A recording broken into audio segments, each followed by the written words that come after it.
Hello, my name is Josemari Feliciano, and today I'm here to talk about a longitudinal investigation of food recall prevalence and severity from 2010 to 2019, an open FDA text finding approach.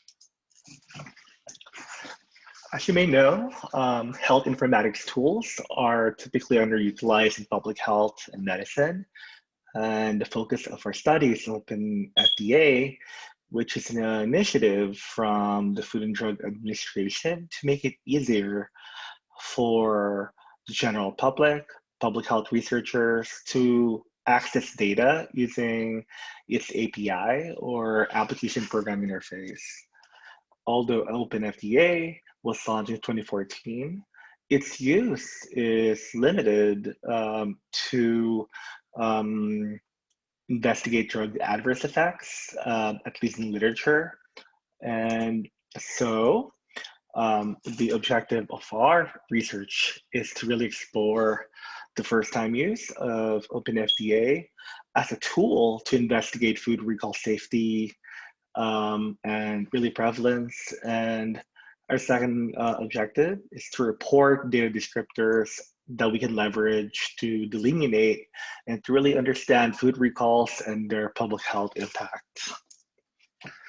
In terms of our data and methods, we use the food recall API from OpenFDA to collect records. We were able to collect 19,381 records for 2010 all the way to 2019. And using R, we were able to tabulate descriptors on prevalence, duration, and severity of food recalls.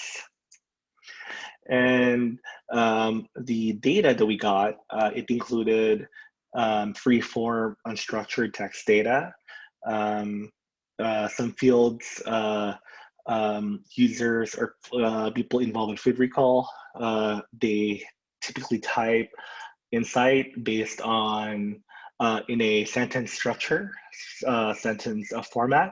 So we use text parsing to get insight on reason for recalls and product description. So for food recall length, what we found it's been trending downwards in the past decade.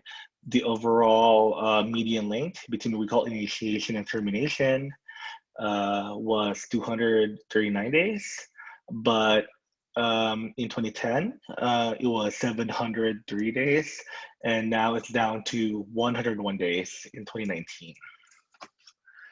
In terms of severity, there are 3 classifications for food recalls, with class 1 being the most dangerous.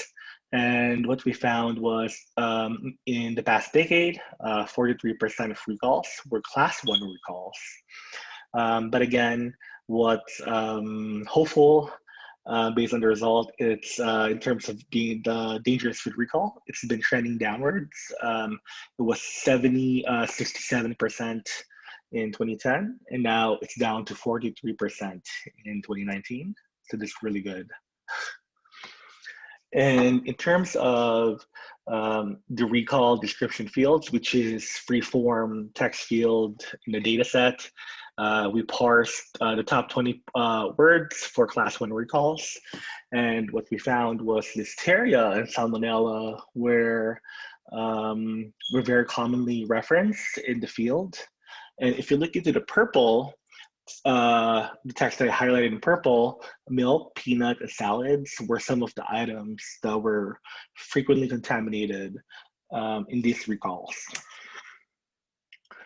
So our conclusions, even with basic text parsing, we can actually extract valuable information on harmful food recall, the common pathogens that are involved, and food items susceptible to contamination.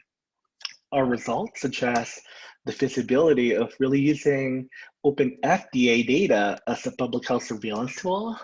And overall, found that OpenFDA, it's really an invaluable health informatics resource that we can leverage to promote public health safety. Thank you for attending my talk. And if you have any question, my email is provided here. Thank you.